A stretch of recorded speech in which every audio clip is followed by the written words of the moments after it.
अनोशो talk. Gita दर्शन अध्याय 9 number 2।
श्रद्धा की बात करकर कृष्ण ऐसी ही कुछ बात शुरू करेंगे, ये सोचा जा सकता था, जिसे कि तर्क मानने को राजी न हो। ये सूत्र अतर्क है, इलॉजिकल है। इस सूत्र को कोई गणित से समझने चलेगा तो या तो सूत्र गलत होगा या गणित की व्यवस्था गलत होगी। ये सूत्र तर्क की संगति में नहीं बैठेगा। ये सूत्र रहस्यपूर्ण है और पहेली जैसा है। एक तो पहेली ऐसी होती है जिसका हल छिपा होता है लेकिन खोजा जा सकता है। एक पहेली ऐसी भी होती है जिसका कोई हल होता ही नहीं, खोजने से भी नहीं खोजा जा सकता है। यह सूत्र दूसरी पहेली जैसा है। जापान में ज़ेन फकीर जिसे कोआन कहते हैं, ऐसी पहेली जो हल ना हो सके, ऐसा रहस्य जिसे हम जितना ही खोजें उतना ही रहस्यपूर्ण होता चला जाए, ऐसा सत्य जिसे हम जितना जाने उतना ही पता चले कि हम नहीं जानते हैं। जितना हो परिचय प्रगाढ़ उतने ही रहस्य की और गहराई बढ़ जाए।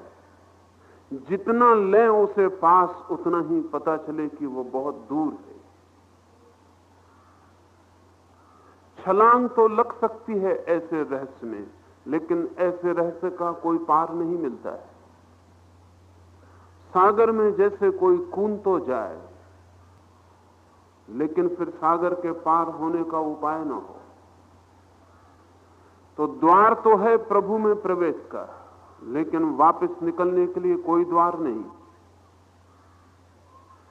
इसलिए अगम है पहेली।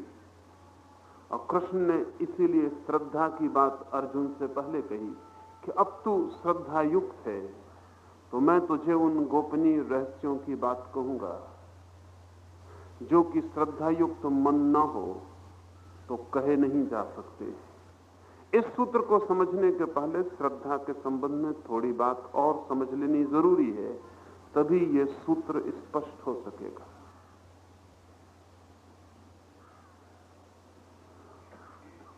अस्तित्व में 4 प्रकार के आकर्षण हैं।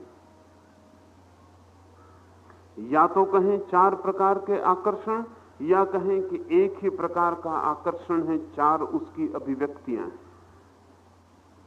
या कहें कि एक ही है राज, लेकिन 4 उसकी सीढ़ियां हैं। या कहें एक ही है सत्य, 4 उसके आयाम हैं। अगर बहुत स्थूल से शुरू करें तो समझना आसान होगा। वैज्ञानिक कहते हैं इस जगत के संगठन में, ऑर्गेनाइजेशन में जो तत्व काम कर रहा है, उस तत्व को हम मैग्नेटिज्म कहें, उस तत्व को हम कहें एक चुंबकीय ऊर्जा, एक चुंबकीय शक्ति जिससे पदार्थ एक दूसरे से सटा और एक दूसरे से आकर्षित है। अगर विद्युत की भाषा में कहें तो वो नेगेटिव और पॉजिटिव, ऋण और धन विद्युत है जो जगत के अस्तित्व को बांधे हुए। पदार्थ भी संगठित नहीं हो सकता अगर कोई ऊर्जा आकर्षण की ना हो। एक पत्थर का टुकड़ा आप देखते हैं, अरबों अणुओं का जाल है, वे अणु बिखर नहीं जाते, भाग नहीं जाते, छिटक नहीं जाते। किसी केंद्र पर, किसी आकर्षण पर बंधे। वैज्ञानिक खोज करता है, आकर्षण दिखाई पड़ने वाला नहीं, लेकिन बंधे हैं तो खबर मिलती है कि आकर्षण है। हम एक पत्थर को आकाश की तरफ फेंकें तो वापस जमीन पर गिर जाता है। हजारों हजारों साल तक आदमी के पास कोई उत्तर नहीं था कि क्यों गिर जाता है, लेकिन न्यूटन को सूझा कि जरूर जमीन खींच लेती होगी। वो जो खिंचाव है न्यूटन को भी दिखाई नहीं पड़ा है। वो खिंचाव किसी ने कभी नहीं देखा है, केवल पत्थरों को हमने नीचे गिरते देखा है, परिणाम देखा है। वृक्ष से पत्ता गिरता है और नीचे आ जाता है। आप छलांग लगाएं पहाड़ से और जमीन पर आ जाएंगे। हर चीज जमीन की तरफ गिर जाती है, खिंच जाती है। कोई प्रबल आकर्षण, कोई कशिश, कोई ग्रेविटेशन जरूर पीछे काम कर रहा है जो दिखाई नहीं पड़ता। न्यूटन की खोज कीमती सिद्ध हुई, क्योंकि जीवन का बहुत सा उलझाव उसकी खोज के कारण साफ हो गया। जमीन में कशिश है, कोई मैग्नेटिज्म है, कोई आकर्षण है, कोई खिंचाव है। पदार्थ के तल पर खिंचाव को विज्ञान स्वीकार करता है, यद्यपि खिंचाव को कभी किसी ने देखा नहीं। हमने केवल खिंचाव का परिणाम देखा है। हमने देखा है कि एक मैग्नेट को रख दें तो लोहे के टुकड़े खिंचे चले आते हैं। खिंचाव नहीं दिखाई पड़ता, लोहे के टुकड़े खिंचते हुए दिखाई पड़ते हैं। चुंबक दिखाई पड़ता है, लोहे के टुकड़े दिखाई पड़ते हैं। वो जो शक्ति खींचती है वो दिखाई नहीं पड़ती है, वो अदृश्य है। शक्ति मात्र अदृश्य है। लेकिन जब चुंबक खींच लेता है तो वैज्ञानिक कहता है खिंचाव का काम जारी है। जब जमीन खींच लेती है तो वैज्ञानिक कहता है खिंचाव का काम जारी है। जब एक पत्थर के अणु बिखर नहीं जाते तो उसका अर्थ है वे कहीं ना कहीं सेंटर्ड हैं, कोई ना कोई केंद्र उन्हें बांधे हुए। वो केंद्र दिखाई नहीं पड़ता, वो केंद्र अनुमानित।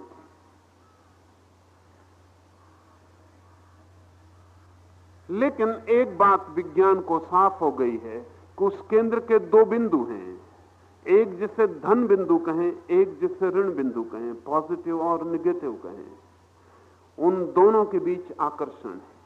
अगर पदार्थ के तल पर हम मनुष्य की भाषा का उपयोग करें तो कहें कि पदार्थ में भी स्त्रीण और पुरुष जैसे बिंदु हैं।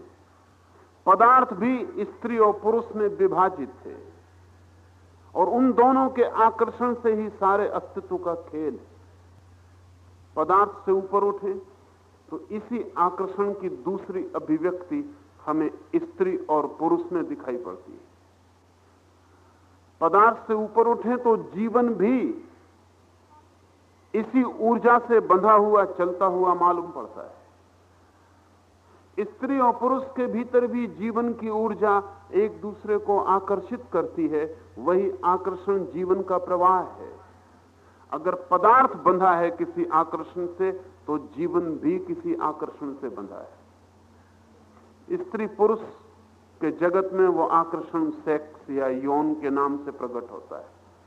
यौन विद्युत आकर्षण का ही दूसरा रूप है, जीवंत। जब चुंबकीय ऊर्जा जीवन को उपलब्ध हो जाती है तो यौन निर्मित होता है। उससे और ऊपर चलें तो मनुष्य यौन से ही प्रभावित नहीं होता। कुछ ऐसे प्रभाव भी हैं जिनसे यौन का कोई भी संबंध नहीं है, उन प्रभावों को हम प्रेम कहते हैं। पदार्थ के बीच जो आकर्षण है वो है विद्युत, दो शरीरों के बीच जो आकर्षण है वो है यौन, दो मनों के बीच जो आकर्षण है वो है प्रेम।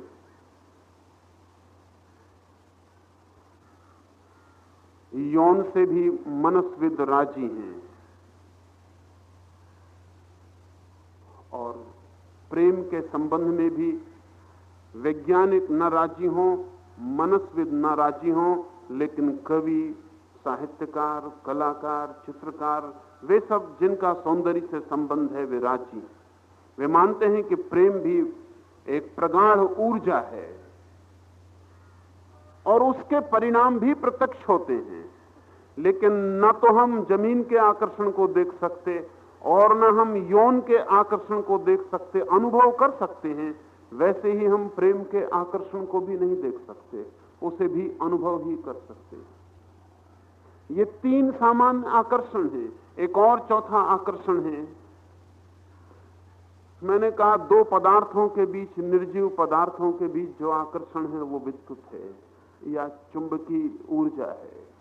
दो शरीरों के बीच जो जैविक बायोलॉजिकल ग्रेविटेशन है वो यौन है। दो मनों के बीच जो आकर्षण है वो प्रेम है। लेकिन दो आत्माओं के बीच जो आकर्षण है उसका नाम श्रद्धा है। वो चौथा आकर्षण है और परम आकर्षण है। जब दो मन एक दूसरे में आकर्षित होते हैं तो प्रेम बनता है। जब दो शरीर एक दूसरे में आकर्षित होते हैं तो यौन निर्मित होता है। जब दो पदार्थ एक दूसरे में आकर्षित होते हैं तो भौतिक कशिश निर्मित होती है। लेकिन जब दो आत्माएं एक दूसरे में आकर्षित होती हैं तो श्रद्धा निर्मित होती है। श्रद्धा इस जगत में श्रेष्ठतम आकर्षण है और चुंबकीय आकर्षण इस जगत में निम्नतम आकर्षण है। लेकिन न तो चुंबकीय आकर्षण देखा जा सकता और न दो आत्माओं के बीच का आकर्षण देखा जा सकता है। जब चुंबकीय आकर्षण जैसी स्थूल बात भी नहीं देखी जा सकती तो श्रद्धा जैसी बात तो कतई नहीं देखी जा सकती। लेकिन श्रद्धा के भी परिणाम देखे जा सकते हैं। बुद्ध के पास एक युवक आया है, वो उनके चरणों में झुका है। उसने आंख उठा के बुद्ध को देखा है, वापस चरणों में झुक गया है। बुद्ध ने पूछा किस लिए आए हो? उस युवक ने कहा कि जिस लिए आया था वो बात घट गई, हो गई, अब मुझे कुछ पूछना नहीं, कुछ कहना नहीं। बुद्ध ने कहा लेकिन और लोगों को बता दो, क्योंकि इन्हें कुछ भी दिखाई नहीं पड़ा है। वहां कोई 10,000 भिक्षुओं की भीड़ थी, किसी को कुछ भी दिखाई नहीं पड़ा था। वो युवक आया था, ये दिखाई पड़ा था। वो बुद्ध के चरणों में झुका था, ये भी दिखाई पड़ा था। बुद्ध का हाथ उस युवक के सिर पर गया था, ये भी दिखाई पड़ा था। उस युवक ने उठ के खड़े होकर बुद्ध की आंखों में देखा था, ये भी दिखाई पड़ा था। वो वापस चरणों में झुका था कोई धन्यवाद देने, ये भी देखा। उसने जो कहा वो भी सुना। लेकिन बुद्ध ने कहा, अब तू वो बात भी इन सबको बता दे जो किसी को दिखाई नहीं पड़ी है। तुझे क्या हो गया है? उस युवक ने चारों तरफ देखा और उसने कहा कि उसे मैं कैसे कहूं। मैं बदलने के लिए आया था और मैं बदल गया हूं। मैं रूपांतरित होने आया था और मैं रूपांतरित हो गया हूं। मैं किसी क्रांति के लिए आया था कि मेरी आत्मा किसी और जगत में प्रवेश कर जाए। वो प्रवेश कर गई। लोगों ने पूछा, लेकिन ये कैसे हुआ? क्योंकि न कोई साधना, न कोई प्रश्न, ये हुआ कैसे? उस युवक ने कहा, मैं नहीं जानता। इतना ही मैं जानता हूं, कोई अलौकिक प्रेम मेरे और बुद्ध के बीच घटित हो गया। कोई श्रद्धा जन्म गई, कोई भरोसा पैदा हो गया। बुद्ध को देखकर मुझे भरोसा आ गया। उस भरोसे के साथ ही मैं बदल गया। शायद भरोसे की कमी ही मेरी क्रांति में बाधा थी। बुद्ध को देखकर मुझे ये भरोसा आ गया कि जो बुद्ध में हो सकता है वो मुझ में भी हो सकता है। जो बुद्ध को हुआ है वो मुझे भी हो सकता है। बुद्ध मेरा भविष्य है। जो मैं कल हो सकता हूं वो बुद्ध आज है। इस भरोसे के साथ ही जब मैं चरणों में झुका और वापस उठा तो मैं दूसरा आदमी हो गया हूं। लोगों को भरोसा नहीं आया, लेकिन देखा कि वो आदमी बदल गया है। और वो आदमी साधारण आदमी नहीं था, हत्यारा था, डाकू था, लुटेरा था। और दूसरे दिन वो आदमी गांव में भिक्षा मांगने गया है और लोगों ने अपनी छतों पर खड़े होकर उसे पत्थर मारे, क्योंकि लोग तो उसे लुटेरा ही देख रहे थे। वो जो घटना घटी थी वो तो उन्हें दिखाई नहीं पड़ सकती थी कि वो आदमी अब बुद्ध जैसा हो गया था। वो घटना तो आंख के बाहर थी, अगोचर। उन्होंने पत्थर मारे हैं क्योंकि वो हत्यारा था, चोर था, लुटेरा था। गांव उससे पीड़ित रहा है, उसे कौन भिक्षा देगा? पत्थरों के अतिरिक्त उसे भिक्षा में कुछ भी नहीं मिला। वो पत्थरों में दब के सड़क के किनारे पड़ा हुआ है। बुद्ध भिक्षा मांगने निकले हैं। उन्होंने आके उसके सिर पर हाथ रखा। उसने आंख खोली और बुद्ध ने कहा, कोई पीड़ा तो नहीं हो रही? उस मरणासन्न व्यक्ति ने कहा, पीड़ा? पीड़ा जिसे हो सकती थी वो आपके चरणों में मर चुका है, और जिसे पीड़ा नहीं हो सकती वही अब बाकी बचा है। बुद्ध ने कहा, लेकिन तुम मर रहे हो। उस युवक ने कहा, जो मर सकता था वो आपके चरणों में मर चुका है, और अब जो नहीं मर सकता वही केवल शेष। बुद्ध ने भिक्षुओं को कहा कि देखो, जिसका तुम्हें भरोसा नहीं आया था उसका परिणाम देखो। श्रद्धा के परिणाम देखे जा सकते हैं। जीवन में शक्तियां दिखाई नहीं पड़ती, केवल उनके परिणाम दिखाई पड़ते हैं। इसलिए आपसे मैं कहता हूं, आप अगर सोचते हो कि श्रद्धालु हैं, इतना काफी नहीं है। आपके श्रद्धा का एक ही प्रमाण है कि आपका जीवन रूपांतरित होता हो। तो जो आस्तिक कहता है मैं श्रद्धालु हूं, और नास्तिक और उसकी जिंदगी में कोई फर्क नहीं, वो अपने को धोखा दे रहा है। क्योंकि श्रद्धा तो कशिश है, श्रद्धा तो क्रांति है। तो जो कहता है मैं श्रद्धालु हूं, उसका सबूत एक ही है, तो उसका जीवन गवाही दे, उसका अस्तित्व गवाही दे। वो एक विटनेस हो जाए, वो एक साक्षी बन जाए परमात्मा के होने का। लेकिन अगर वो कहता है कि नहीं, मैं श्रद्धा तो करता हूं, लेकिन मुझ में और नास्तिक में कोई ऐसे फर्क नहीं है, तो जानना कि श्रद्धा झूठी है, और झूठी श्रद्धा से सच्चा संदेह भी बेहतर है। क्योंकि सच्चा संदेह कभी श्रद्धा तक पहुंच सकता है, लेकिन झूठी श्रद्धा कभी श्रद्धा तक नहीं पहुंच सकती। ये जो श्रद्धा है, जैसा मैंने कहा, दो पदार्थों के बीच तो कशिश, आकर्षण है, भौतिक। दो शरीरों के बीच जीवंत यौन बन जाता है। दो मनों के बीच सचेतन प्रेम बन जाता, दो आत्माओं के बीच श्रद्धा हो जाती। अगर दो पदार्थ आपस में न मिले तो अस्तित्व बिखर जाए, और अगर दो शरीर आपस में न मिले तो जीवन बिखर जाए, और अगर दो मन आपस में न मिले तो जगत से सब सौंदर्य बिखर जाए, और अगर दो आत्माएं आपस में न मिले तो परमात्मा के होने का फिर कोई उपाय नहीं।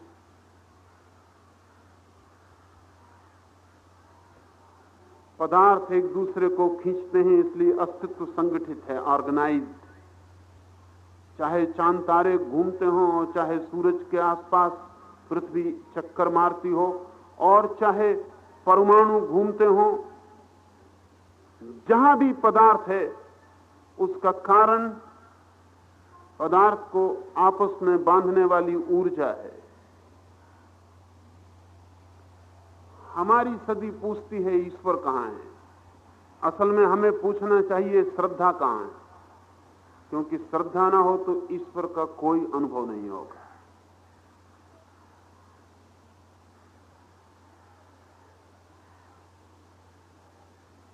श्रद्धा ना हो तो ईश्वर न होने जैसा हो जाएगा। ईश्वर के प्रकट होने के लिए जिस आकर्षण की जरूरत है वो श्रद्धा है, और हर आकर्षण सृजनात्मक है। पदार्थ खींचता है तो जगत निर्मित हो जाता है। अभी तक वैज्ञानिक नहीं समझा पाए कि पृथ्वी कैसे बन गई, अब तक वे नहीं समझा पाए कि चांद तारे कैसे बन गए। अनुमान है बहुत, लेकिन सारे अनुमानों के बीच एक आधार है, और वो आधार यह है कि जरूर किसी ऊर्जा के कारण ये सारा संगठन फलित हुआ है, किसी शक्ति के कारण। उसके नाम कुछ भी दिए जा सकते हैं। अगर दो शरीर संयुक्त ना हो तो जीवन की धारा बिखर जाती है। इसलिए यौन का, सेक्स का प्रबल आकर्षण है। लेकिन आदमी होकर भी पहले आकर्षण से भी ऊपर नहीं उठ पाता, तो आखिरी आकर्षण तक पहुंचना बहुत मुश्किल है। हम में से अधिक लोग यौन के भी नीचे जीते, ये सुन के आपको कठिनाई होगी। हम में से बहुत से लोग हैं जिनको यौन का आकर्षण भी ऊपर है, अभी जो पदार्थ के आकर्षण पर जीते। अब एक आदमी रुपए इकट्ठे करने के लिए जी रहा है, वो अभी यौन के आकर्षण तक भी ऊपर नहीं उठा, अभी वो पदार्थ के आकर्षण से बंधा है। अभी जब वो रुपए हाथ में रखता है तो जो आनंद उसे अनुभव होता है वो दो पदार्थों के बीच जो आकर्षण है उसका ही आनंद है। इसलिए धन के पीछे जो पागल है वो पहले आकर्षण में जी रहा है। इसलिए लोभ काम से भी नीची अवस्था है। लोभ, ग्रीड, सेक्स से भी नीचे की अवस्था है, ध्यान रखना। और बहुत से लोग हैं ऐसे जो धन के लिए सेक्स को कुर्बान कर सकते हैं, और शायद मन में ये भी सोचते हो कि बड़ी ऊंचाई की तरफ जा रहे हैं। धन कमाने के लिए बहुत से लोग अपने यौन की बलिदान चढ़ा देते हैं, शायद सोचते हो कि बड़ा ऊंचा काम कर रहे हैं, वो यौन से भी नीचे गिर रहे हैं, वो बिल्कुल ही स्थूल आकर्षण में पड़ रहे हैं। एक आदमी है जिसको कुर्सी का मोह है, पद का मोह है, सिंहासन का मोह है, वो पहले आकर्षण पर जी रहा है। इसलिए राजनीतिक अक्सर अपनी पत्नी की फिक्र छोड़ सकता है, इसलिए नहीं कि वो भी बुद्ध जैसा हो गया कि पत्नी को छोड़ सकता है, इसलिए कि पत्नी से भी नीचे गिरा। कुर्सी ज्यादा मूल्यवान है, पत्नी कुर्सी पे चढ़ाई जा सकती है, बच्चे कुर्सी पे चढ़ाए जा सकते हैं। वो पहला स्थूल आकर्षण है। धन, पद बहुत स्थूल आकर्षण है। वे आकर्षण वैसे ही हैं जैसे चुंबक के पास लोहा खींचता है, ऐसे ही हम खींचे चले जाते हैं। ध्यान रखना, आप चुंबक नहीं हैं। जब आप धन की तरफ खिंचते हैं तो ध्यान रखना, धन आपकी तरफ कभी नहीं खिंचता है, आप ही धन की तरफ खिंचते हैं। धन चुंबक होता है। ध्यान रखना, धन पुरुष हो जाता है, आप स्त्रीण हो जाते हैं। इसलिए धन को प्रेम करने वाला रुपए को ऐसे देखता है जैसे अपने प्रेमी को, वो उसका परमात्मा है। रुपए को छूता है ऐसे जैसे किसी जीवित चीज को भी उसने कभी नहीं छुआ है। रुपए को उलट पलट के देखता है। और हम सबको पता है, स्त्रियों को पता है, इसलिए स्त्रियां अपने शरीर की उतनी फिक्र नहीं करती जितने अपने गहने की फिक्र करती हैं, क्योंकि आसपास जो लोग हैं वे पदार्थ से आकर्षित होते हैं, अभी शरीर का भी आकर्षण दूर है। इसलिए स्त्री अपने शरीर को गंवा सकती है लेकिन अपने हीरे को नहीं खो सकती। उसके हाथ में उतना आकर्षण नहीं मालूम पड़ता उसे जितना हीरे की अंगूठी में मालूम पड़ता है। और उसकी समझ एक लिहाज से सही है, क्योंकि जब भी कोई उसके हाथ को देखता है तो 100 में से 90 मौके पर हाथ को देखने वाले बहुत कम लोग हैं, हीरे की अंगूठी को देखने वाले ज्यादा लोग हैं। इसलिए अगर कुरूप हाथ भी हो और हीरे की अंगूठी हो तो आपको हाथ का कुरूप होना दिखाई नहीं पड़ता, हीरे की अंगूठी का सौंदर्य हाथ पे छा जाता है। इसलिए कुरूप व्यक्ति आभूषणों से अपने को लादता चला जाता है। असल में कुरूपता ही केवल आभूषण के प्रति आकर्षित होती है, क्योंकि वो और नीचे के तल का आकर्षण है। पुरुष भी भली भांति जानते हैं, उनका बड़ा मकान एक स्त्री को आकर्षित कर सकता है, उनका बैंक बैलेंस एक स्त्री को आकर्षित कर सकता है, उनकी बड़ी कार एक स्त्री को आकर्षित कर सकती है। इसलिए पुरुषों को भी अपने शरीर की भी उतनी चिंता नहीं है जितनी अपनी कार की, जितने अपने मकान की, जितनी अपनी तिजोरी की। क्योंकि आदमी के जिस समाज में हम जी रहे हैं वो पदार्थ के तल पर आकर्षित हो रहा है, और श्रद्धा बहुत लंबी यात्रा है। फिर पदार्थ से ऊपर उठे, बड़ी कृपा होगी लोभ से ऊपर उठे, कम से कम जीवित व्यक्ति में आकर्षित हों, मृत पदार्थों में नहीं। यह भी बड़ी क्रांति है।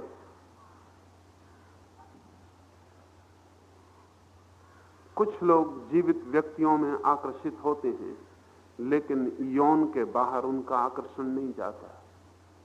एक दूसरे के शरीर तो मिलते हैं लेकिन एक दूसरे के मन कभी भी नहीं मिल पाते।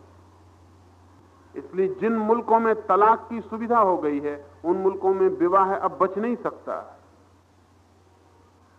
क्योंकि मन तो कहीं मिलते ही नहीं, तन ही मिलते हैं, और तन जल्दी ही बासे और जल्दी ही उबाने वाले हो जाते। एक ही शरीर कितनी बार भोगा जा सकता है, और एक ही शरीर कितनी देर तक आकर्षक हो सकता है, और एक ही शरीर कितने देर तक खींचेगा। फिर वो खिंचाव भी एक ऊब और बोर्डम हो जाती, और मन तो मिलते नहीं।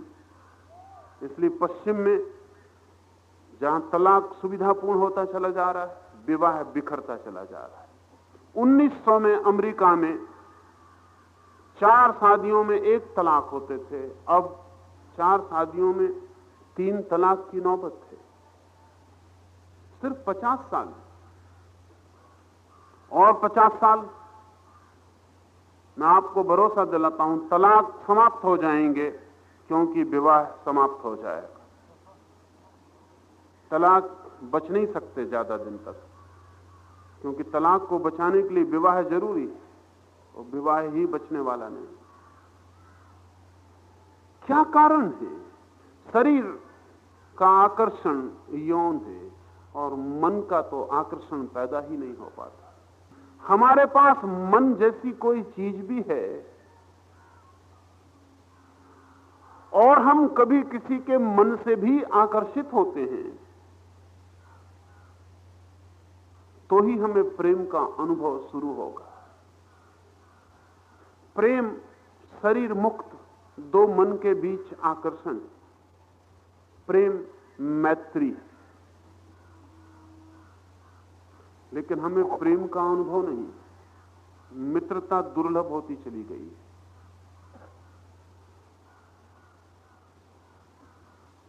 प्रेम का ही पता ना हो तो श्रद्धा बहुत कठिन हो जाएगी। मन का प्रेम मित्रता को जन्म देता है। चौथा जो आकर्षण है श्रद्धा, वो गुरु और शिष्य के बीच का संबंध है।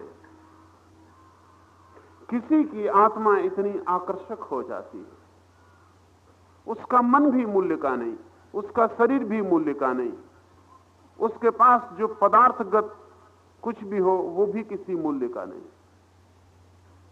बस उस व्यक्ति का अस्तित्व, उसका होना ही मूल्यवान हो जाता है। इस मूल्य का भी एक जोड़ और एक संबंध है। पदार्थ के तल पर निगेटिव और पॉजिटिव मिलते हैं, वे भी स्त्री पुरुष। शरीर के तल पर यौन संयुक्त होता है, वे भी स्त्री पुरुष। यह आपको जान के कठिनाई होगी कि जब दो मनों का भी मेल होता है तो उसमें एक मन स्त्रीण और एक मन पुरुष जैसा होता है।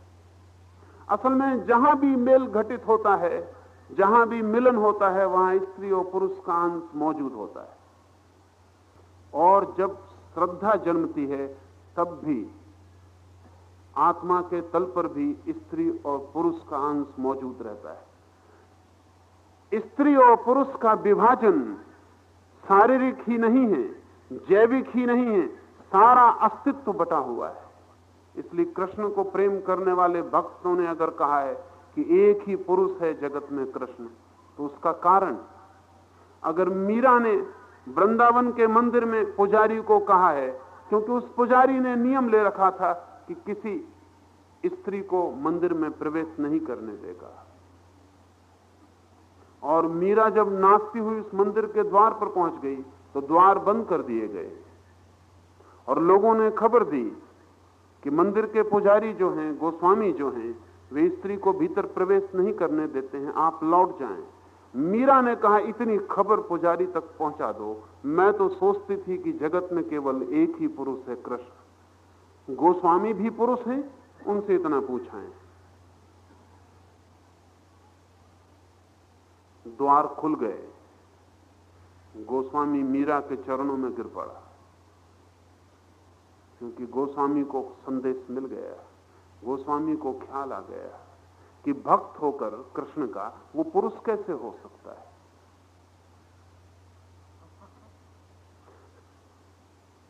एक आत्मिक तल पर कृष्ण पुरुष हो गए और गोस्वामी उनका भक्त है तो स्त्रीण हो गया। स्त्रीण और पुरुष शब्द का मैं सांकेतिक प्रयोग कर रहा हूं। पुरुष वो है जो खींचता है, स्त्री वो है जो समर्पित होती है। गुरु और शिष्य के बीच समर्पण का यही संबंध है। इस समर्पण के बाद वैसी बातें हो सकती हैं जो अन्यथा नहीं हो सकती। तो कृष्ण अब एक बहुत गुरु गंभीर बात अर्जुन से कह रहे हैं। सुनकर सिर चकराता मालूम पड़ेगा। इस बात को कृष्ण भी इसके पहले नहीं कह सकते थे। जब पक्की हो गई बात कि अर्जुन श्रद्धा से भर गया है, समर्पित है, उसके हृदय के द्वार खुले, संदेह की दीवारें गिर गईं, शंकाएं कुशंकाएं निशेष हो गईं, अब आतुर है। ठीक वैसे ही जैसे कभी कोई स्त्री प्रेम के किसी क्षण में पुरुष को अपने भीतर लेने को आतुर होती है। प्रेम के किसी गहन क्षण में जैसे स्त्री पुरुष को अपने द्वारा पुनः जन्माने को आतुर होती है। प्रेम के किसी क्षण में जैसे स्त्री अपने भीतर नए जीवन के लिए, नए जीवन को जन्म देने के लिए, गर्भाधान के लिए पुरुष के प्रति समग्र रूप में समर्पित होती है। ऐसे ही श्रद्धा से भरा हुआ चित्त गुरु के प्रति अपने सब द्वार खोल देता है, ताकि गुरु की ऊर्जा उसमें प्रविष्ट हो जाए। और जीवन रूपांतरित हो और एक नए जीवन का जन्म हो सके। मैंने कहा कि अगर जब दो पदार्थ मिलते हैं तब भी नई चीज निर्मित हो जाती है। अगर ऑक्सीजन और हाइड्रोजन मिल जाते हैं तो पानी निर्मित हो जाता है। जब एक स्त्री और पुरुष का मिलन होता है तो एक तीसरे जीवन का जन्म हो जाता है। जब दो प्रेम से भरे हुए मन मिलते हैं तो इस जगत में सौंदर्य के, आनंद के बड़े फूल खिलते हैं। और जब प्रेम से दो व्यक्तियों का मिलन होता है तब भी वे दो व्यक्ति भी रूपांतरित हो जाते हैं। अगर आपने कभी प्रेम की पुलक अनुभव की है तो आपने तत्काल पाया होगा आप दूसरे आदमी हो गए। विंसेंट वैन गॉग के संबंध में मैंने पढ़ा है। वो एक डच बड़ा चित्रकार था।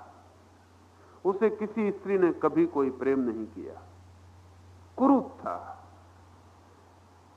और मन को प्रेम करने वाले तो खोजने कठिन हैं। गरीब था और धन को प्रेम करने वाले तो चारों तरफ हैं। उसे किसी ने कोई प्रेम नहीं दिया। वो जवान हो गया, उसकी जवानी भी उतरने के करीब आने लगी। उसे कभी किसी ने प्रेम की नजर से नहीं देखा। वो चलता था तो ऐसे जैसे मुर्दा चल रहा हो, अपना बोझ खुद खींचता हो। अपने ही पैर उठाने पड़ते तो लगता किसी और के पैर उठा रहा है। आंख उठा के देखता तो ऐसा जैसे आंखों के पलकों पर पत्थर बंधे हों। वो जहां नौकरी करता था वो मालिक भी परेशान हो गया था उसके आलस्य को देखकर, उसके तमस को देखकर। मालिक सोचता था इतने तमस की क्या जरूरत है, इतने आलस्य की, इतने प्रमाद की। बैठा तो बैठा रह जाता, उठने की भी कोई प्रेरणा नहीं थी। सोता तो सोया रह जाता, सुबह किस लिए उठूं इसका भी कोई कारण नहीं था। लेकिन एक दिन मालिक देखकर चकित हुआ कि वैन गॉग न मालूम कितने वर्षों के बाद स्नान करके, न मालूम कितने महीनों के बाद कपड़े बदलकर, और शायद जीवन में पहली दफा गीत गुनगुनाता हुआ दुकान में प्रविष्ट हुआ है। उसने पूछा, आज क्या हो गया है तुम्हें? कोई चमत्कार? तुम और गीत गुनगुनाओगे? और तुमने क्या स्नान भी किया है? और क्या तुमने ताजे कपड़े भी पहन लिए? वैन गॉग ने कहा कि हां, किसी ने मुझे आज प्रेम से देख दिया है। किसी के प्रेम का मैं पात्र हो गया हूं। अब यह आदमी दूसरा है। प्रेम से गुजरकर दोनों व्यक्तियों का पुनर्जन्म हो जाता है।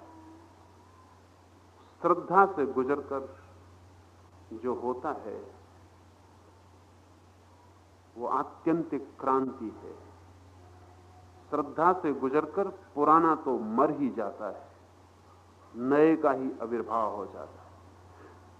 प्रेम में तो पुराना बदलता है, श्रद्धा में पुराना मरता है और नया आता है। प्रेम में एक कंटिन्यूटी है, सातत्य है। श्रद्धा में डिसकंटिन्यूटी है, सातत्य टूट जाता है। श्रद्धा के बाद आप वही नहीं होते जो पहले थे, आप दूसरे ही होते हैं। दोनों के बीच कोई संबंध भी नहीं होता, दोनों के बीच कोई रेखा भी नहीं होती। पुराना बस समाप्त हो जाता है और नया आविर्भूत हो जाता है। श्रद्धा इस जगत में सबसे बड़ी छलांग। छलांग का मतलब होता है पुराने से कोई संबंध ना रह जाए। इसलिए श्रद्धा जब भी किसी जीवन में घटित होती है तो इस जगत में सबसे बड़ी क्रांति घटित होती है। और सब क्रांतियां बचकानी, सिर्फ आत्मक्रांति ही आधारभूत क्रांति है। इस क्रांति के द्वार पर खड़ा देखकर कृष्ण ने अर्जुन से कहा, हे अर्जुन, मेरे अव्यक्त स्वरूप से यह सब जगत परिपूर्ण है। अब ये सब बातें उल्टी है। कबीर की उलट बांसुरी के संबंध में आपने सुना होगा। कबीर बहुत उल्टी बातें कहते हैं जो नहीं हो सकती। कहते हैं कि नदी में आग लग गई, जो नहीं हो सकता। कहते हैं कि मछलियां घबरा के दरख्तों पर चढ़ गईं, जो नहीं हो सकता। लेकिन कबीर इसलिए कहते हैं कि इस जगत में जो नहीं हो सकता वो हो रहा है यहीं आंखों के सामने। जो हो सकता है वो तो हो ही रहा है, वो महत्वपूर्ण नहीं है। और जो उसको ही देख पाता है जो हो रहा है, वो अंधा है। जो नहीं हो सकता है वो भी हो रहा है। जिसको कोई तर्क नहीं कहेगा कि हो सकता है, वो भी हो रहा है। कोई गणित जिस निष्पत्ति को नहीं देगा, वो भी हो रहा है। इस जगत में अन्न होना भी हो रहा है। वही इस जगत में ईश्वर का सबूत है, वही चमत्कार है, वही मिरेकल है। तो बड़ी अनहोनी बात कृष्ण कहते हैं। वो कहते हैं मेरे अव्यक्त स्वरूप से यह सब जगत परिपूर्ण है। अब ये जगत है व्यक्त, द मैनिफेस्ट। और कृष्ण कहते हैं through this manifest my unmanifest is manifested. ये जो प्रकट है जगत, ये जो व्यक्त है, ये जो दिखाई पड़ रहा है, ये जो साकार है, ये जो सगुण है, ये जो रूप से भरा है, इसके भीतर मेरा अरूप, मेरा निर्गुण, मेरा निराकार, मेरा अव्यक्त, मेरा अदृश्य प्रकट हो रहा है। अब ये दोनों बातें सही नहीं हो सकती हमारे गणित से, हमारी बुद्धि से ये दोनों बातें सही नहीं हो सकती। सीधी बात कहनी चाहिए, अव्यक्त का अर्थ है जो प्रकट नहीं होता, जो प्रकट हुआ ही नहीं कभी। तो जगत से प्रकट कैसे होगा? और अगर जगत से प्रकट हो रहा है तो उसे अव्यक्त कहने की क्या जरूरत है? दो में से कुछ एक करो। तर्क अगर होगा तो कहेगा दो में से कुछ एक करो। या तो कहो कि ये जो प्रकट हुआ है यही मैं हूं, प्रकट हुआ, और या कहो कि ये जो प्रकट हुआ है ये मैं नहीं हूं, अब प्रकट हूं मैं। लेकिन कृष्ण कहते हैं ये जो प्रकट हुआ इसमें मैं ही व्याप्त हूं, मैं ही इसमें भरा हूं, मैं ही इसमें परिपूर्ण हूं।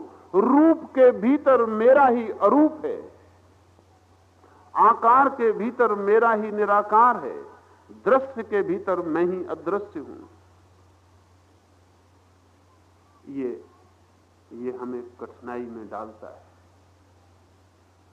लेकिन इसे समझना पड़े।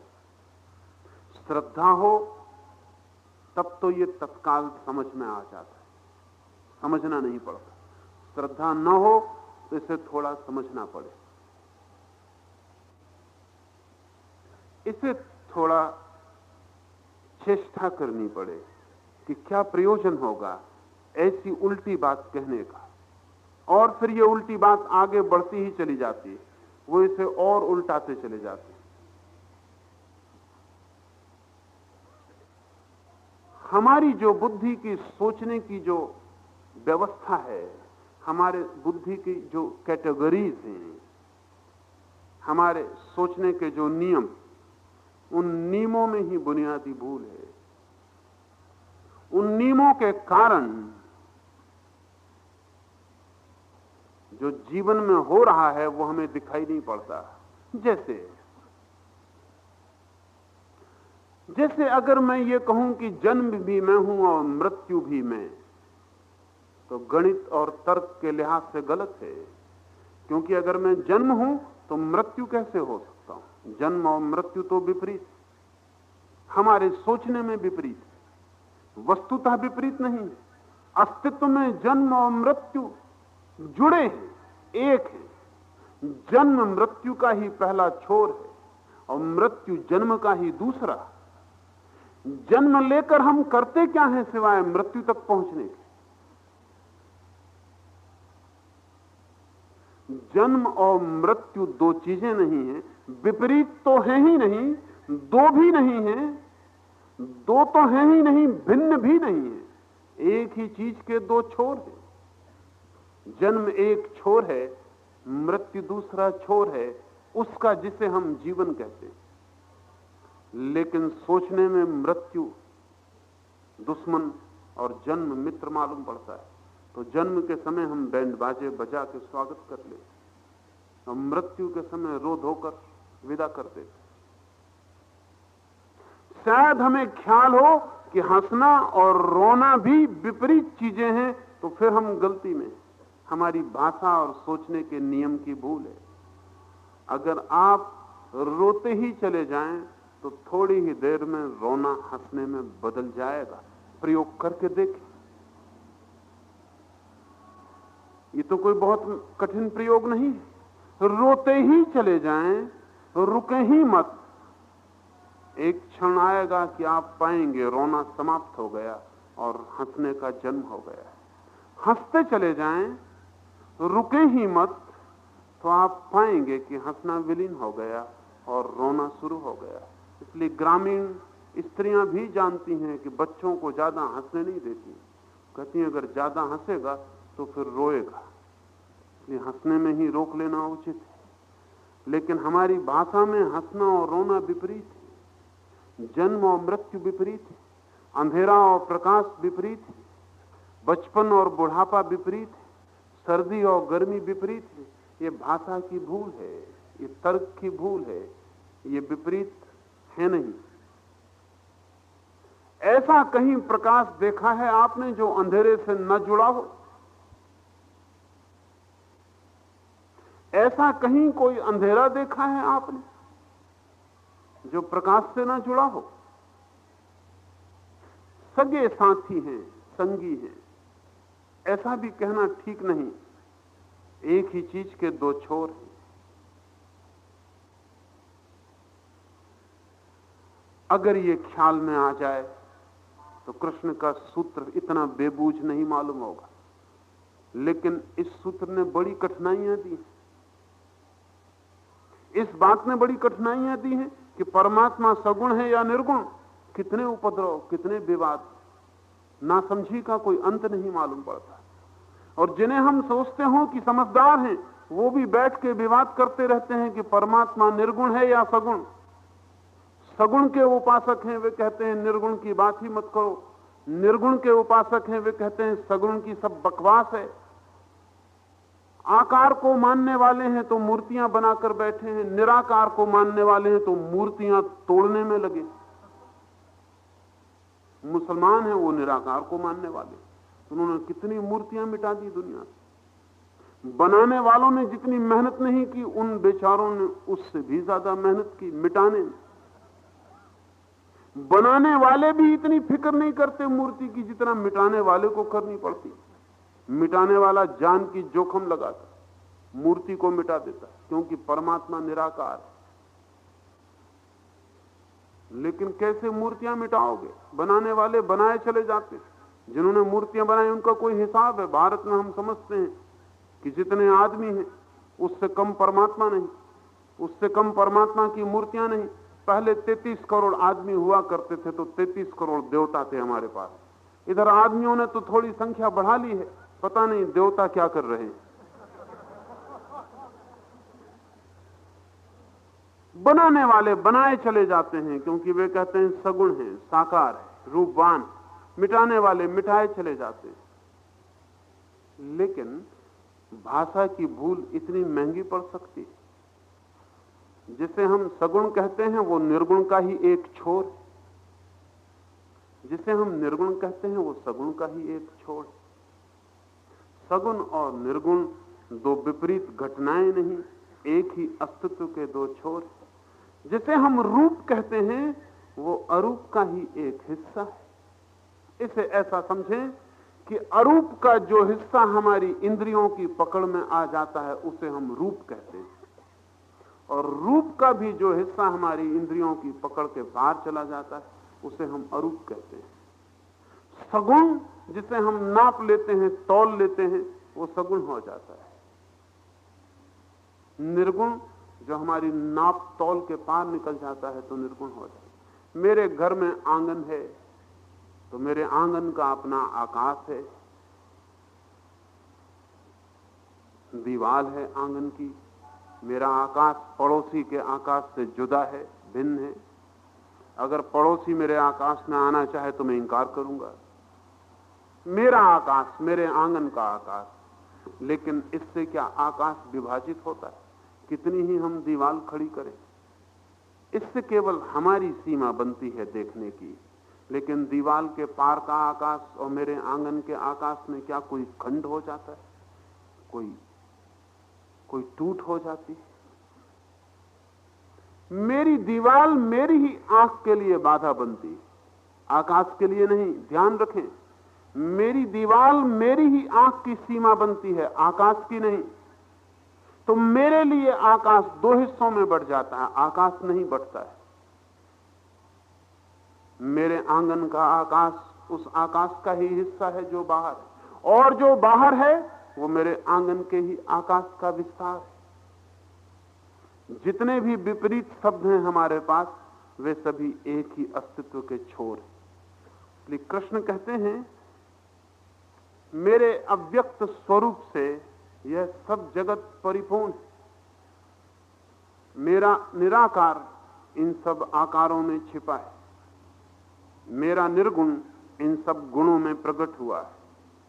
मेरा परमात्मा ही इस पदार्थ का आधार है, और सब भूत मुझ में स्थित, और ये जो सारा जगत दिखाई पड़ रहा है ये मुझ में स्थित, मुझ में ही ठहरा हुआ है।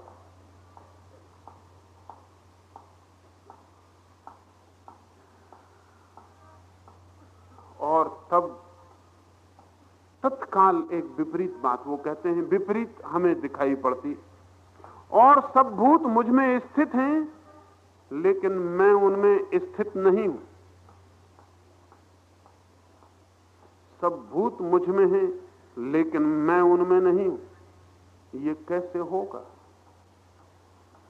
अगर सब भूत परमात्मा में स्थापित हैं, और अगर परमात्मा ही सब में प्रकट हो रहा है, तो फिर ये कहना कि मैं उनमें नहीं हूं हमारे तर्क को नई दुविधा दे देगा। श्रद्धा को कठिनाई नहीं है, क्योंकि श्रद्धा प्रश्न नहीं उठाती।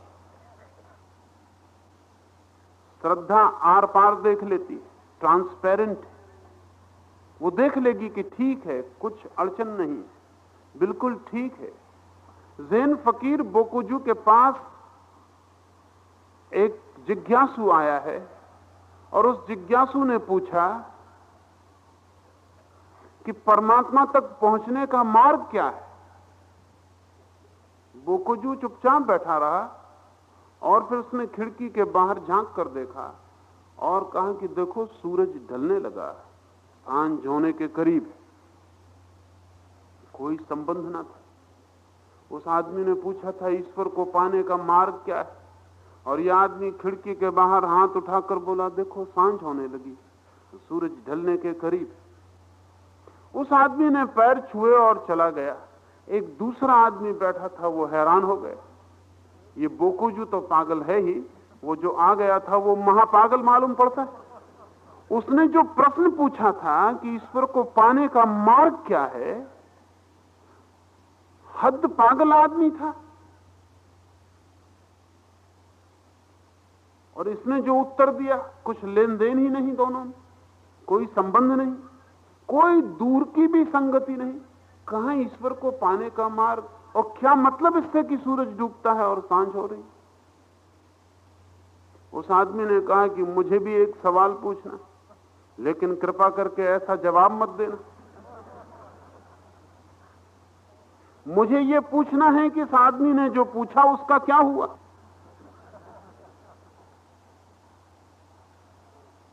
बोकुजू ने कहा कि जवाब दे दिया गया, और केवल दे ही नहीं दिया गया, जवाब पहुंच भी गया है। उस आदमी ने कहा जवाब मेरी समझ में नहीं आया, जवाब था ही नहीं, पहुंच कैसे सकता है। सूरज डूब रहा है, इससे क्या लेना देना है, उसकी जिज्ञासा था। बोकुजू ने कहा बेहतर हो कि तू उस आदमी से जाके पूछ कि सवाल का जवाब मिल गया है या नहीं।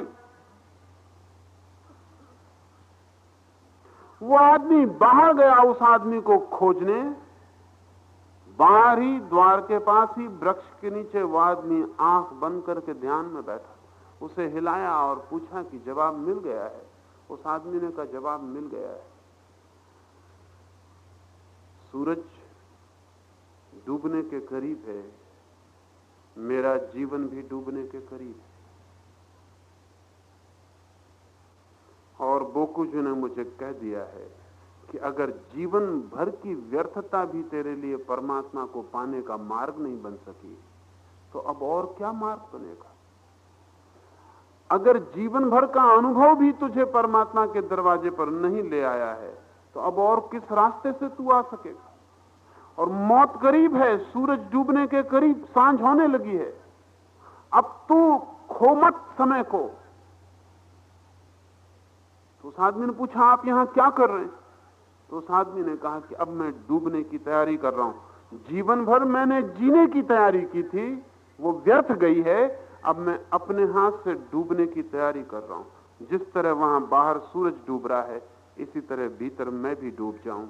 यही उनका संकेत है। और सुबह जब सूरज उग रहा था दूसरे दिन, तब भी वो आदमी उसी झाड़ के नीचे बैठा था। बोकुजू बाहर आया। वो तीसरा आदमी भी रात भर मौजूद रहा कि ये क्या हो रहा है। सब बात बेबूझ हो गई थी। बोकुजू सुबह बाहर आया। उसने उस आदमी को, जो ध्यान में रात भर बैठा रहा था, हिलाया और पूछा कि कुछ खबर दो।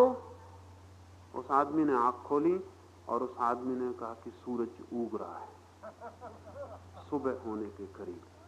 बोकुजू ने उसे आशीर्वाद दिया और कहा कि अब तू जा सकता है। उस आदमी ने कहा कि मैं अगर यहां ज्यादा रुका, तीसरे आदमी ने, तो मैं पागल हो जाऊंगा, इसका डर है। ये क्या हो रहा है? ये एक और तरह की भाषा है जो श्रद्धा समझ पाती है। उस आदमी ने कहा कि सूरज उगने लगा। वो तो डूब गया, उसे छोड़ ही दिया जो मैं था। अब दूसरे का ही जन्म हो रहा है। रास्ता मिल गया है। कृष्ण कहते हैं, ये सब मुझ में स्थित हैं, ये सारे भूत, लेकिन मैं उनमें स्थित नहीं हूं।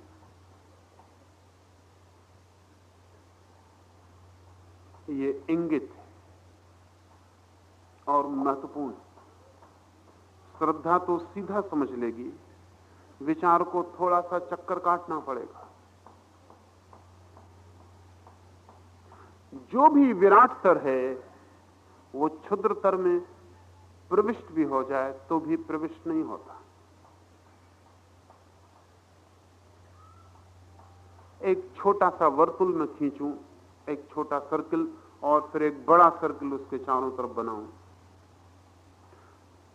तो ये कहना तो बिल्कुल ठीक है। बड़ा सर्कल ये कह सकता है कि छोटा सर्कल मुझ में स्थित है, फिर भी मैं उसमें स्थित नहीं हूं। क्योंकि छोटा सर्कल तो पूरा ही बड़े सर्कल में उपस्थित है, लेकिन बड़ा सर्कल छोटे सर्कल के बाहर भी फैला हुआ है। तो जीवन का एक अनिवार्य नियम है कि क्षुद्र तो विराट में स्थित होता है, लेकिन विराट क्षुद्र में नहीं। जिसे ऐसा समझें, एक बूढ़ा आदमी कह सकता है कि मैं बच्चे में मौजूद हूं,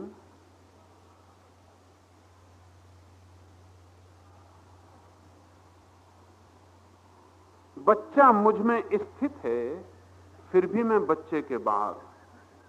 एक बूढ़े आदमी में बचपन भी छिपा होता है, जवानी भी छिपी होती है, उन सबको उसने अपने में समा लिया है। फिर भी वो कुछ ज्यादा होता है, समथिंग मोर, उनसे कुछ फैला होता है, उसकी परिधि बड़ी है। जो भी छोटा है वो बड़े में समाया होता है, लेकिन बड़ा उस छोटे में समाया नहीं होता। छोटे से भी बड़ा प्रकट होता है, फिर भी समाया नहीं होता। सागर कह सकता है कि सभी नदियां मुझ में समाई हुई हैं, फिर भी मैं नदियों में नहीं समाया हुआ हूं।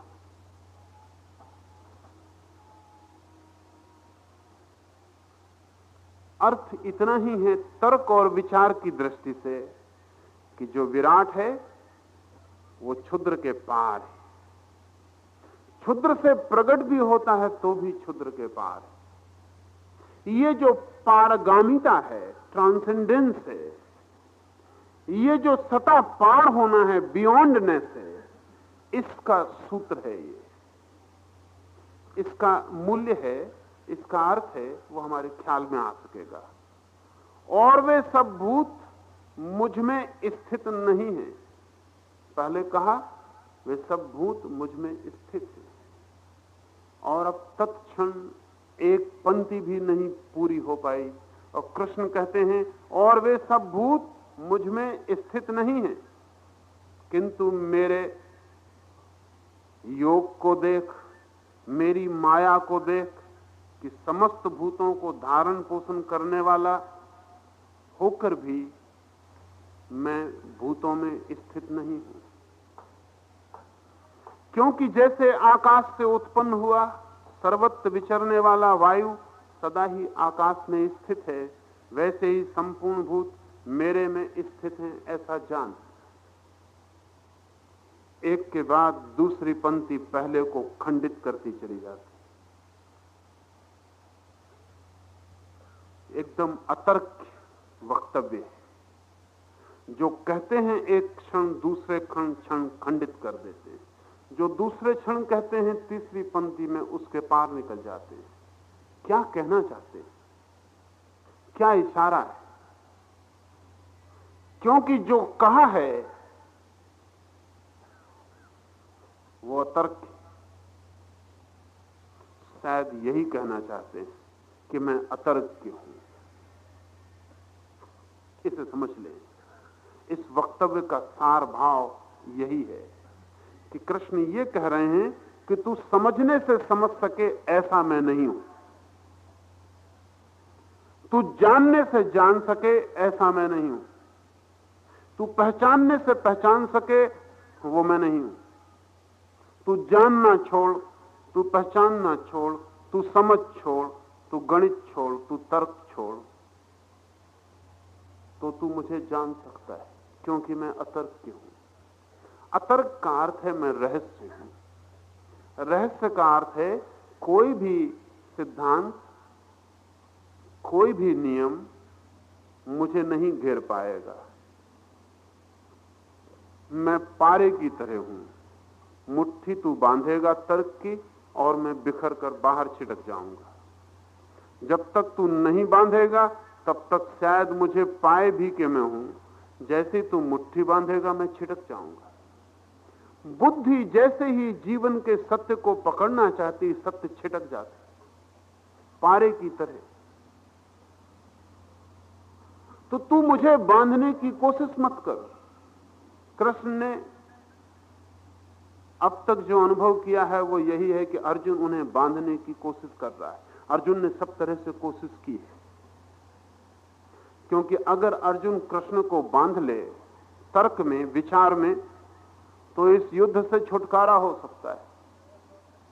क्योंकि कृष्ण कहते हैं कि सब माया है, तो अर्जुन कहना चाहता है कि अगर सब माया है तो मुझे इसमें क्यों उलझाते। कृष्ण कहते हैं कि ये कोई मरते नहीं मारने से, तो अर्जुन कहेगा कि जब ये मरते ही नहीं मारने से, तो मारने से भी क्या सार है। कृष्ण अगर कहते हैं कि तू अपने यश के और प्रतिष्ठा के लिए लड़, तो अर्जुन कहेगा यश और प्रतिष्ठा तो सब अहंकार है, और आप ही तो समझाते हैं कि अहंकार बाधा है। अगर कृष्ण कहते हैं कि धर्म के लिए तुझे लड़ना है, तो अर्जुन कहेगा कि मुझसे क्या धर्म की स्थापना हो सकेगी, जब आप ही मौजूद हैं तो धर्म की स्थापना उतने से काफी है। अगर कृष्ण कहते हैं कि जीवन असार है, तो अर्जुन चाहता है कि मुझे छुटकारा दो, ताकि मैं एकांत में जाके समाधि में लीन हो जाऊं। कृष्ण कुछ भी कहें, अर्जुन उन्हें बांध लेना चाहता है। उस बांधने में ही उसे अपना छुटकारा दिखाई पड़ता है। अगर कृष्ण फंस जाएं जो कह रहे हैं उसी में, तो अर्जुन कृष्ण से जीत जा सकता है। एक बहुत मजे की बात है कि अगर यह चर्चा बिल्कुल तर्कयुक्त ढंग से चले तो कृष्ण की हार निश्चित। अगर ये ठीक नियम से खेल चले तर्क के, तो कृष्ण की हार निश्चित। अर्जुन सुनिश्चित जीतेगा।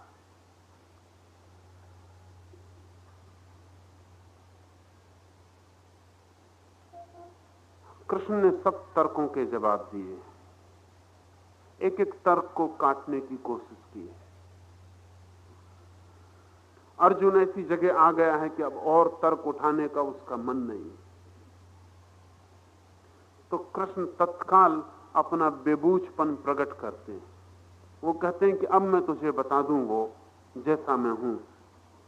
अब तक तू जो कह रहा था तो मैं भी खेल रहा था, अब तक तू जो पूछ रहा था तो मैं भी जवाब दे रहा था, लेकिन वो शतरंज का खेल था।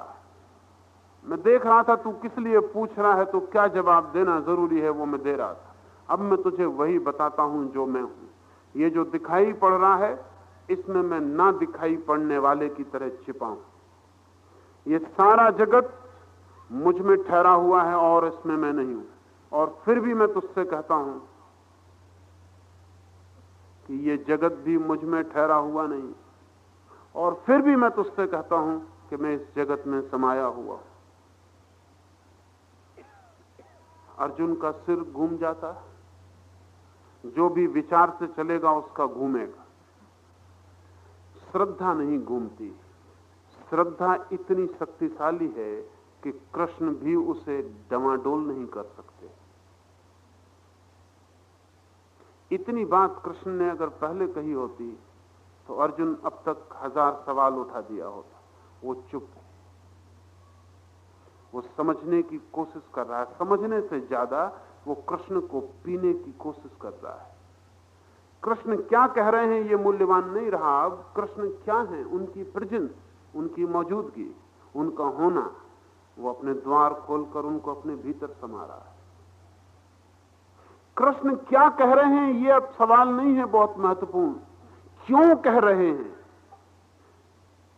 क्या कह रहे हैं ये महत्वपूर्ण नहीं है, कौन कह रहा है। इसलिए अर्जुन चुपचाप पी रहा है। जिन बातों में एक एक पद पर संकट होना चाहिए और संदेह होना चाहिए, उन्हें वो चुपचाप पिए जा रहा है। उसे कहीं कोई विरोध जैसे दिखाई भी नहीं पड़ रहा। ध्यान रखें, ये विरोध हो सकता है 2 कारणों से दिखाई ना पड़े। मैंने गीता के कई सतत पाठी देखे हैं, उन्हें भी नहीं दिखाई पड़ता। उसका कारण ये नहीं है कि उनकी श्रद्धा इतनी है कि उन्हें इसमें विरोध नहीं दिखाई पड़ता। इतनी बुद्धि भी नहीं लगाते कि विरोध दिखाई पड़े, पढ़ते चले जाते हैं। पढ़ते पढ़ते आदत हो जाती है, और जो बीच में विरोध है स्पष्ट, वो भी दिखाई नहीं पड़ता। सुनते रहते हैं, विरोध दिखाई नहीं पड़ता। विरोध न दिखाई पड़ना 2 तरह से संभव है। एक तो श्रद्धा इतनी प्रगाढ़ हो कि विरोध के बीच में वो जो आदमी खड़ा है वही दिखाई पड़े, विरोध के पार वो जो चेतना खड़ी है वही दिखाई पड़े। और या फिर बुद्धि इतनी कम हो कि पहले वक्तव्य में दूसरे वक्तव्य में विरोध है ये भी दिखाई ना पड़े। बुद्धि की कमी को श्रद्धा की गहराई मत समझ लेना। बहुत बार बुद्धि का उथलापन श्रद्धा की गहराई समझ ली जाती। श्रद्धा की गहराई बुद्धि के उथलेपन का नाम नहीं। श्रद्धा की गहराई बुद्धि से मुक्ति है। इसे पढ़ना, पहले तो विरोध खोजने की कोशिश करना, सब तरह से विरोध देखने की कोशिश करना, और जब बुद्धि थक जाए, जैसा कि मैं कुछ 2-3 बातें कहूं तो ख्याल में आ जाए। इस सदी के मध्य में विज्ञान ने एक नया सिद्धांत खोजा, कहें खोजा या कहना चाहिए खोज में आ गया अचानक। जैसे ही परमाणु की खोज हुई तो विज्ञान को पता चला कि परमाणु के जो घटक इलेक्ट्रॉन्स हैं वे बड़े अद्भुत रहस्यपूर्ण हैं। रहस्यपूर्ण इसलिए हैं कि हमारे पास कोई शब्द ही नहीं कि हम उनको बताएं कि वो क्या है। किन्हीं वैज्ञानिकों ने खबर दी कि वो कण है। और किन्हीं वैज्ञानिकों ने खबर दी कि वो कण नहीं है, तरंग है। और तब किन्हीं वैज्ञानिकों ने खबर दी कि वो दोनों एक साथ, कण भी और तरंग भी। कण का मतलब होता है कि जो कभी तरंग नहीं हो सकता। तरंग का मतलब होता है कि जो कभी कण नहीं हो सकती।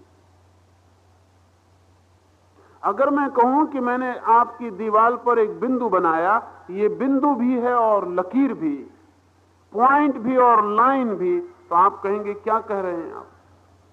ये दो में से एक ही बात हो सकती, अन्यथा इक्विलिट बेचारे का क्या होगा, ज्योमेट्री का क्या होगा?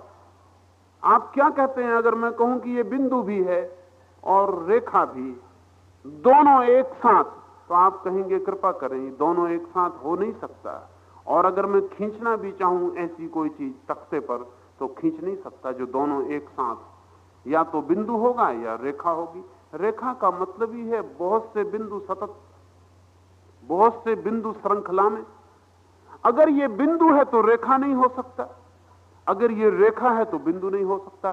बिंदु का मतलब ही है कि जो और विभाजित ना किया जा सके, रेखा तो विभाजित की जा सकती। लेकिन वैज्ञानिक बड़ी मुश्किल में पड़ गए।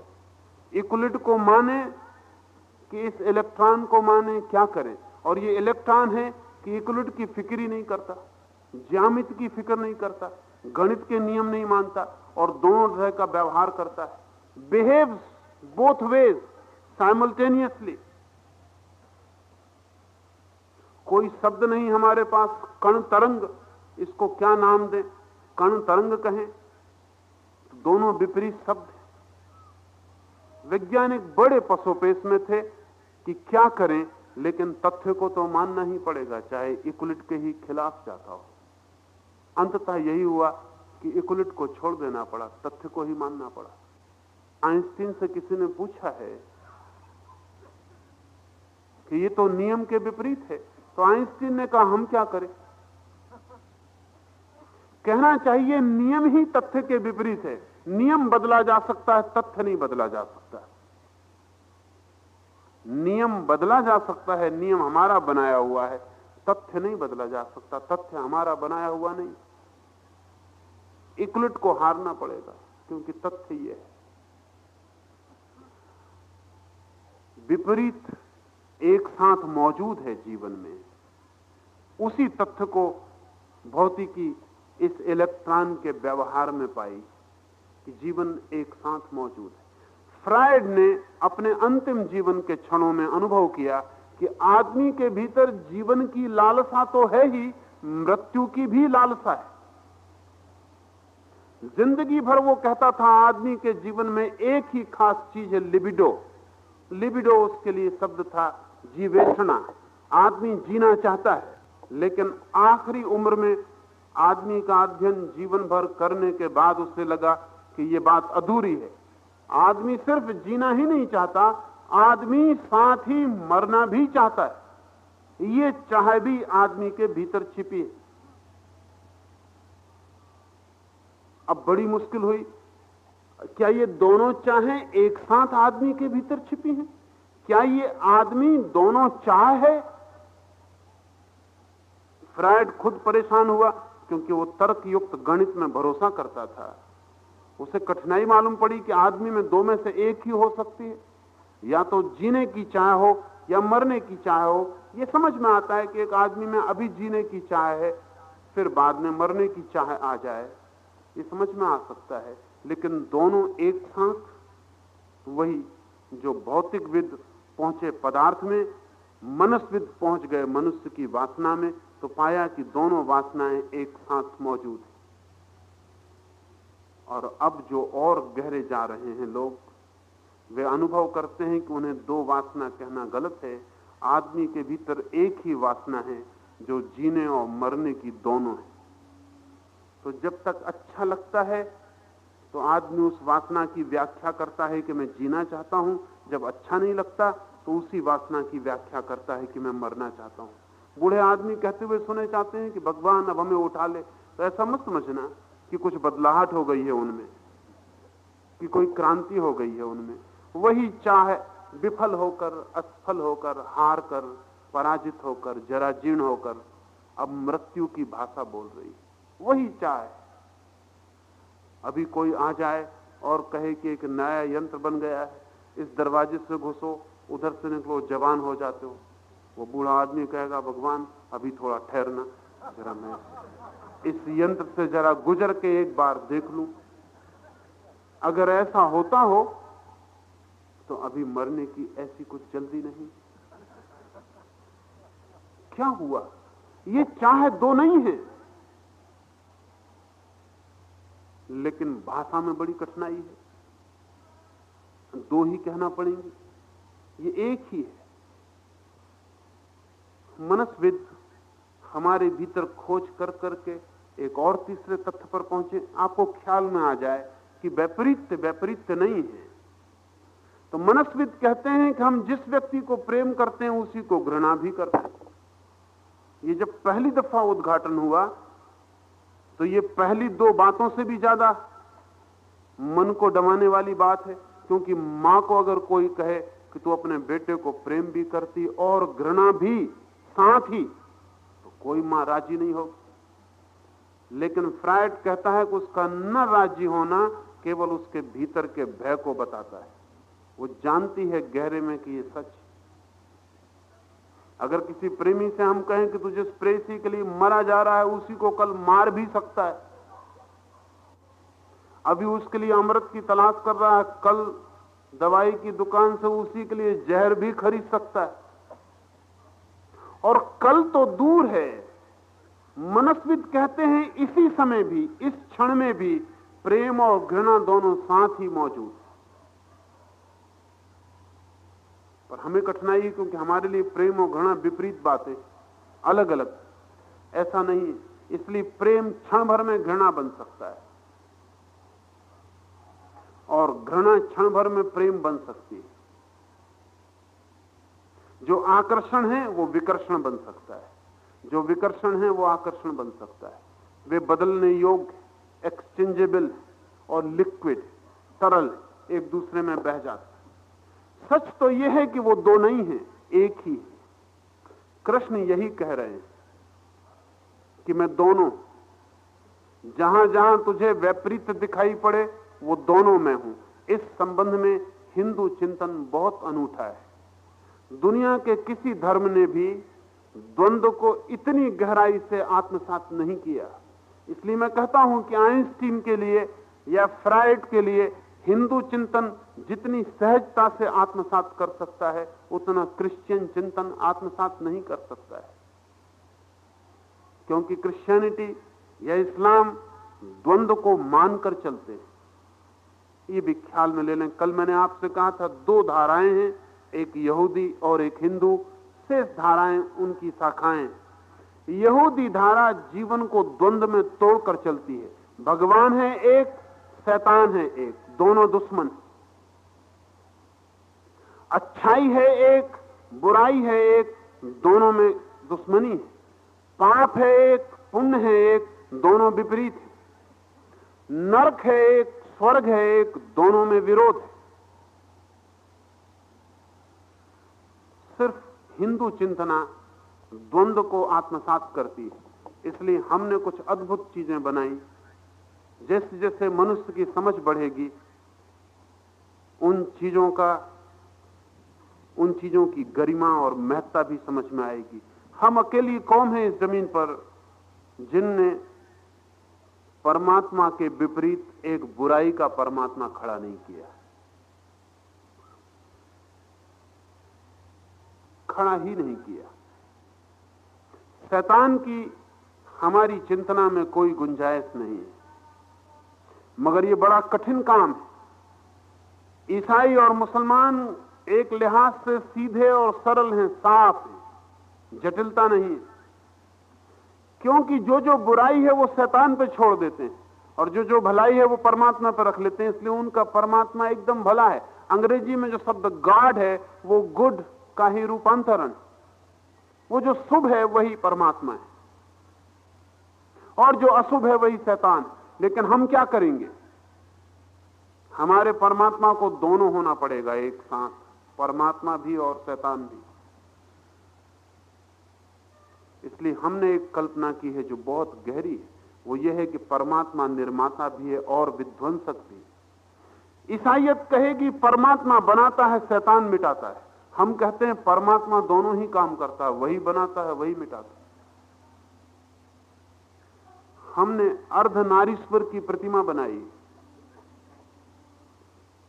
हमने शिव की प्रतिमा बनाई है जिसमें वो आधे पुरुष हैं और आधे स्त्री। दुनिया में कोई ऐसी कल्पना नहीं कर सकता। एक ही व्यक्ति दोनों कैसे हो सकता है? या तो स्त्री हो या पुरुष हो, लेकिन दोनों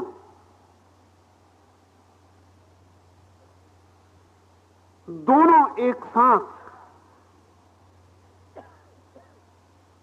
इसलिए कृष्ण ये भी कहते हैं कि ये सारा संसार मुझ में समाया हुआ है और फिर भी मैं इसमें नहीं हूं। अगर कृष्ण से कोई पूछे कि ये जो पाप हो रहे हैं इनके संबंध में आपका क्या ख्याल, तो कृष्ण कहेंगे सारे पापियों में भी मैं समाया हुआ हूं और फिर भी मैं उनमें नहीं हूं, और सारे पाप मेरे ही भीतर हो रहे हैं और फिर भी मैं उनमें नहीं हूं।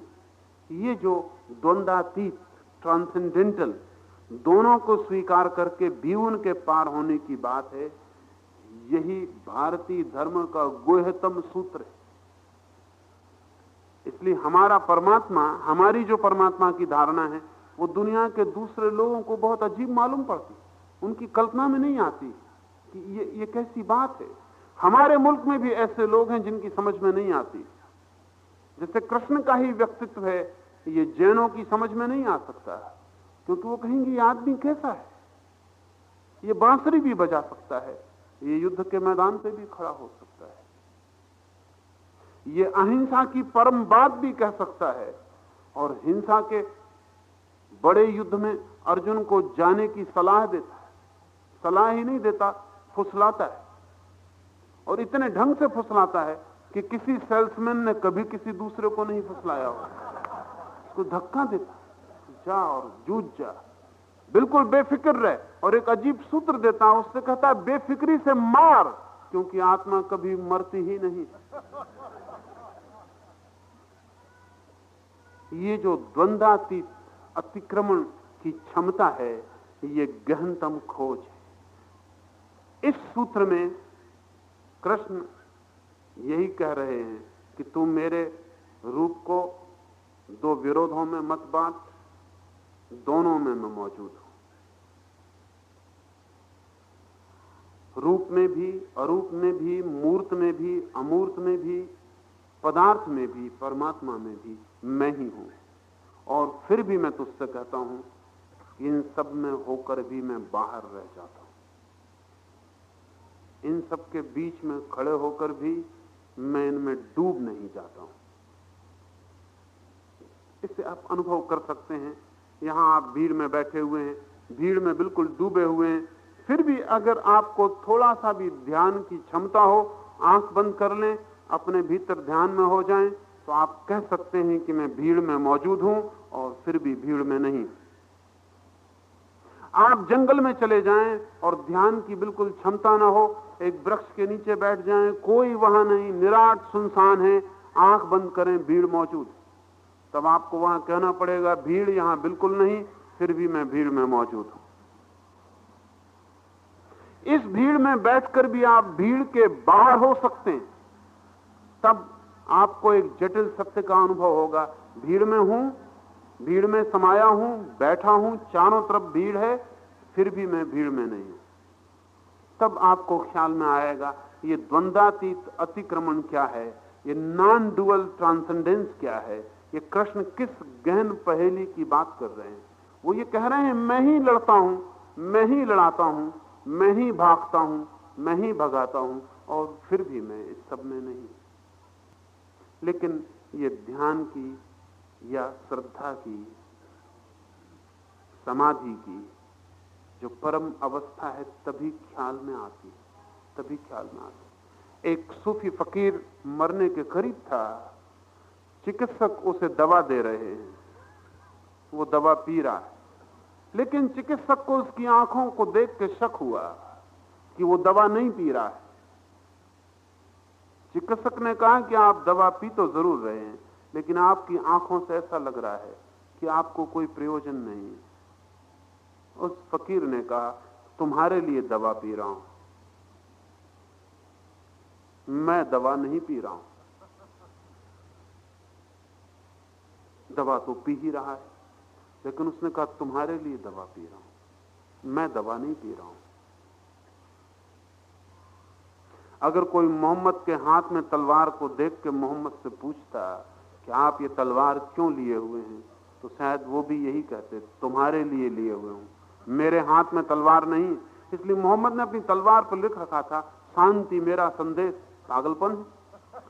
तलवार पर शांति मेरा संदेश, उल्टी हो गई बात, कृष्ण जैसी हो गई। तलवार पर लिखना कि शांति मेरा संदेश, और कोई जगह नहीं मिलती लिखने को। इस्लाम शब्द का अर्थ होता है शांति, लेकिन मोहम्मद ठीक कह रहे हैं।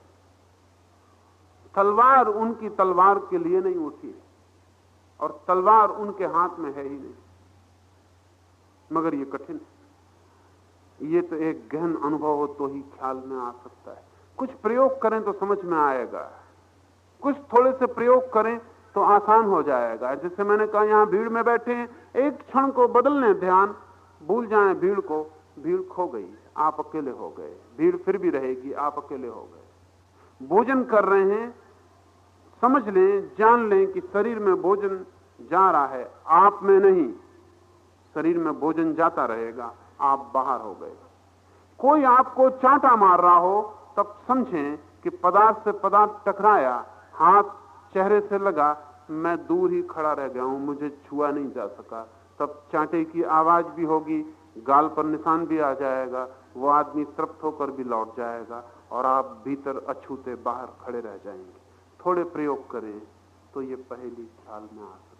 आज इतना ही, लेकिन अभी उठे नहीं, 5 मिनट बैठे रहें। यहां कीर्तन होगा, 5 मिनट सम्मिलित हों, और बैठे ही ना रहें, सम्मिलित हों, दोहराएं साथ में आनंद से, और फिर वापस जाएं।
The responses to sutras and voice recording on this audio format are the copyright of Osho International Foundation. Copyright dates 1953 through 2003. All rights reserved. Reproduction in any media is prohibited. सूत्रों पर दिए गए संबोधन और ऑडियो माध्यम में मुद्रित आवाज़ पर ओशो इंटरनेशनल फाउंडेशन के कॉपीराइट हैं। कॉपीराइट 1953 से 2003, सर्वाधिकार सुरक्षित। किसी भी माध्यम में रिप्रोडक्शन अर्थात पुनर्निर्माण निषिद्ध है।